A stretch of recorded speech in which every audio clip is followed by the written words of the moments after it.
Let's turn to God's Word. And the title for today's sermon is, a short sermon, is The Holy Spirit and God's Mission Among the Nations. The Holy Spirit and God's Mission Among the Nations. And we are going to look at two texts.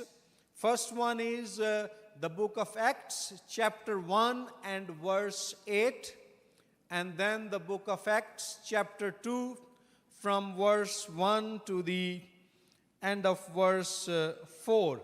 So please open your Bibles, Acts chapter 1, verse 8.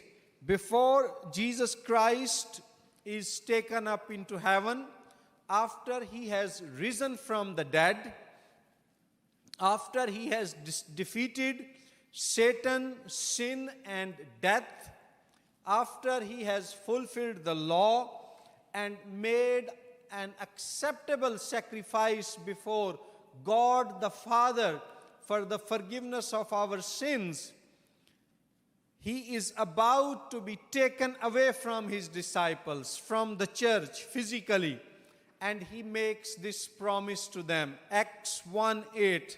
This is what our Lord says.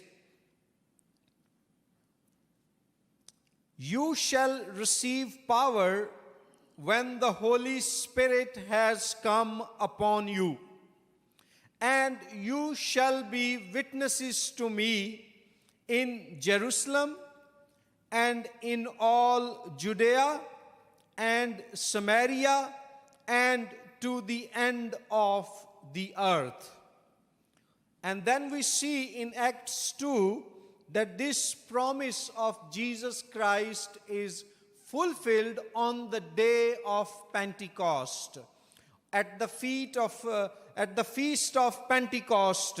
And this is what it says in Acts chapter 2 from verse 1.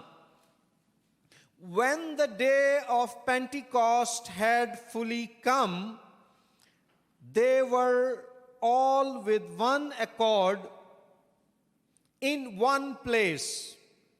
And suddenly there came a sound from heaven as of a rushing mighty wind, and it filled the whole house where they were sitting. Then there appeared to them divided tongues as of fire, and one sat upon each of them, and they were filled with the Holy Spirit and began to speak with other tongues as the Spirit gave them utterance. This is the word of the Lord. So, in these two passages, we see Jesus' promise for his followers to receive the Spirit of God, and then we also see that promise fulfilled on the day of Pentecost, on that very important Jewish feast. The feast of Pentecost had huge significance for Jewish people. Number one, according to Exodus 23:16 and 34:22, this feast was a celebration of the beginning of harvest. Remember that in ancient times, most societies were agricultural society, and it also included the Jewish people.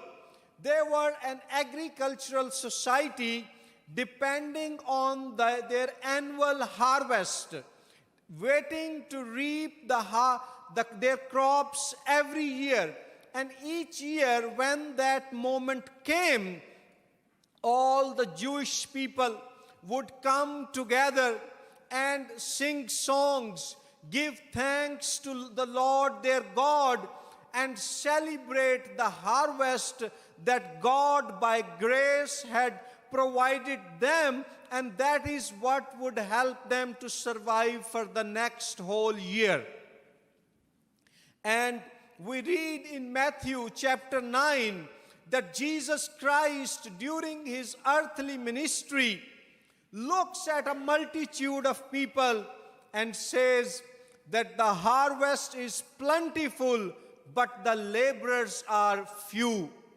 And here, by pouring down his Holy Spirit on the 120 believers who were gathered in the upper room in the city of Jerusalem, upon his church, by sending his Spirit, Jesus is telling them and today to you and me that, look, I am anointing you with the Spirit of God.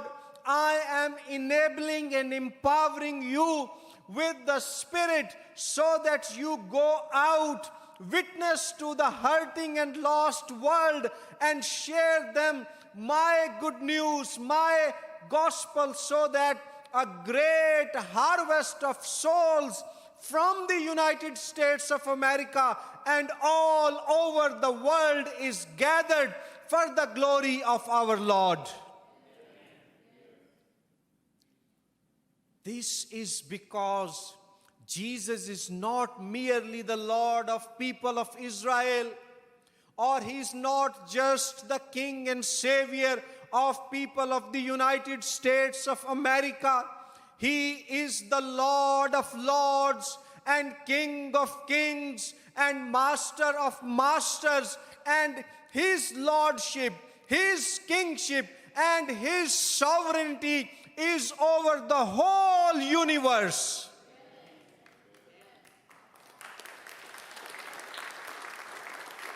Dutch theologian Abraham Kuyper once said, he said, there is not an inch in this universe that does not cry and say about Jesus Christ, about which Jesus Christ does not cry out and say, mine. Jesus Christ is the creator and sustainer of every single atom that exists in this universe. And as the Lord, as the creator, as the sustainer, as the master of this universe, he loves each and every people in each and every country of this earth. And that includes the people of Pakistan too, and the country of the United States of America. Over 300 million people in America and over 200 million people in Pakistan. If there is one best thing they can do in their lives, that is to put their trust in Jesus as their Lord and Savior. And who can bring the lost and hurting people to the feet of Jesus? The miraculous work of the Holy Spirit. That miracle of new birth that can only take place through the spiritually regenerative and creative work of God's Spirit. And then Jewish people would celebrate the feast of Pentecost in order to give thanks to Yahweh, to their God, who is the Father of Lord Jesus Christ and is also our God, for giving his law to them on Mount Sinai through the great prophet Moses. And by sending his Spirit upon his church on the day of Pentecost, Jesus Christ is announcing and confirming that we, his church, are no longer under the law of Moses, because by his Spirit, Jesus has now written the divine law on our hearts. Now God is revealed to us not merely through a book, through Torah, through the 5 books of the Old Testament, but the Holy Spirit reveals Jesus Christ to us. Through the Spirit now we receive God's personal revelation into our hearts. And if any of you is struggling to find God's guidance for your life, ask the Holy Spirit to reveal God and His will to you. And I believe if you truly seek Him, He will reveal Christ to you. And Christ is revealed through the Holy Spirit even upon people who are against Him. I am reminded here of the story of Saul when he was on his road towards Damascus to persecute the church of Jesus Christ. Jesus appears on him and he cries out, O Lord, who are you?" And we are also called by our Lord to go out in the power of the Spirit, to tell the world about Jesus through our words and through our works, in our families, in our neighborhoods, at our workplaces, in our schools, colleges, universities, playgrounds, that Jesus Christ is the answer to their questions. Jesus Christ is the solution to their problems. Jesus Christ is the hope in the midst of their bleakness. Jesus Christ is the joy in the midst of their depression. And Jesus Christ is the light in the midst of the darkness they are facing. And then the Jewish people, there was a sect within first century Judaism called the Qumran sect. And these people had left Jerusalem and had moved to a desert area into the Qumran valley. And they believed that the Jewish temple system and Jewish leadership had become corrupt, and they separated themselves from mainline Judaism. And every year, on the day of Pentecost, the Qumran sect would add new members to their community, their religious community. And here we read in Acts 2 that when the Holy Spirit comes upon the church of Jesus Christ, those early 120 believers, they are filled with God's power. They are filled with God's presence. They begin to declare the mighty works of God in different languages.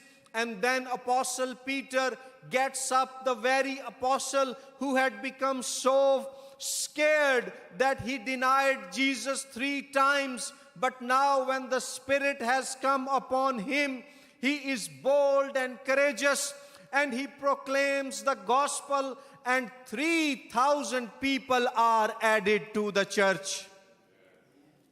If you want to see the church grow locally and globally, my brothers, my sisters, more than anything else, we need the move, anointing, and power of God's Spirit.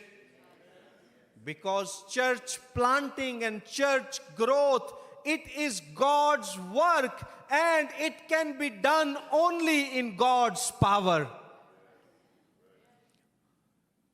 It's a big temptation in the US especially to depend on our money, because God has blessed this country with resources. It's so easy to depend on our technology, because this is the most technologically advanced country on the planet. It is so easy to depend on our strategy, because this is one of the most sophisticated nations on the planet.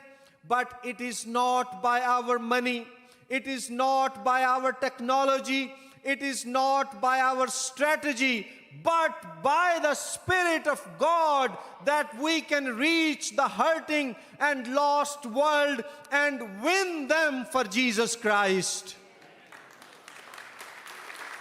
And let us seek this power and presence, this Spirit, this breath of God, this wind of God. Because Holy Spirit is God among us. Holy Spirit is not a thing. The Holy Spirit is a person. He is the third member of the Holy Trinity. He is a divine person. And notice that before Jesus is taken up into heaven, he promises that he will send his Spirit. The Spirit is Jesus Christ's substitute among us. He lives in and through us. He works through us. Christ's presence in our midst is made available in the person of the Holy Spirit. Jesus Christ promised that he will be with his disciples to the end of the age. How is that happening? How is that made possible? My friends, that is taking place by the presence of the Spirit among us. Are you every day living and walking in step with the Spirit? Do you seek to listen to the Spirit's voice? Do you seek to receive the Spirit's power? Do you seek to surrender to the Spirit's will? Holy Spirit is God's presence among us. He is not a thing. He is a person for you to talk to, for you to listen to, for you to get to know. And not just for your own personal benefit, but then to go out and tell the world about what the Spirit is doing. And then Jesus said, when the Spirit comes, you will receive power. The Greek word for power here is dunamis. And it is from the Greek word dunamis that we get English word dynamite. The Holy Spirit is God's dynamite given to us. So if you are facing any challenges in your life, personal, spiritual, psychological, relational, financial, and you are fighting a hard battle, Holy Spirit is God's dynamite, God's power, his divine force made available to you to fight your battles and earn a victory. God has not left you on your own. He has equipped you with his Spirit. And then Jesus says, when you have this dunamis, dynamite power, you will be my witnesses. The Greek word for witness is martus, from which we get the English word martyr. In the first century, witnessing to Jesus was so risky and dangerous and costly that the word martus used for a witness also started to be used for somebody who died while witnessing to Jesus. And every day there are thousands of Christians around the world who are dying in order to witness to the glorious name of Jesus. They need our prayers. They need our support. And thank God that in the US we have freedom. And while we have freedom, let's make the most of this opportunity and tell our fellow human beings in this country that Jesus loves them. God has a plan for them. Life has a meaning and purpose. We are not random, purposeless, meaningless creatures. Rather, our Creator has put us on this planet for a purpose, and that purpose is to get to know our Creator, worship him, and proclaim his mighty name among the nations. And I talk about nations when Jesus tells them that after the fall of the Spirit upon them, they will witness to him among the nations. In Acts 2, we read about 15 nations who heard Jesus' followers utter God's mighty, acts in their languages. Egyptians and Romans and people of other nations. And even today, God is working among the nations. God is making Jesus known among the nations through His people by His Spirit. And our text says, Jerusalem, for today, Jerusalem is like Van Buren for us. And then Judea, the state of Arkansas, and Samaria, the country of United States of America, and to the ends of the world, all the nations on this planet. And that includes Pakistan too. And I'm going to share with you how God's work is happening among the people of Pakistan through me, through my family, and through our team. But before that, I want to read a quote to you by John Wesley, the founder of United Methodist Church, the very denomination that this church belongs to. And listen to what John Wesley said about being filled with the Holy Spirit. It is by total surrender to God that it happens. And this is what Wesley said, and then I'm going to give you an update about Pakistan. He said, I am no longer my own, but yours. He's talking to Jesus. Put me to what you will. Rank me with whom you will. Put me to doing. Put me to suffering. Let me be employed for you, or laid aside for you, exalted for you, or brought low for you. Let me be full. Let me be empty. Let me have all things. Let me have nothing. I freely and wholeheartedly yield all things to your pleasure and disposal. And this is the key and secret to being filled with the Spirit and living and walking in intimacy with our God.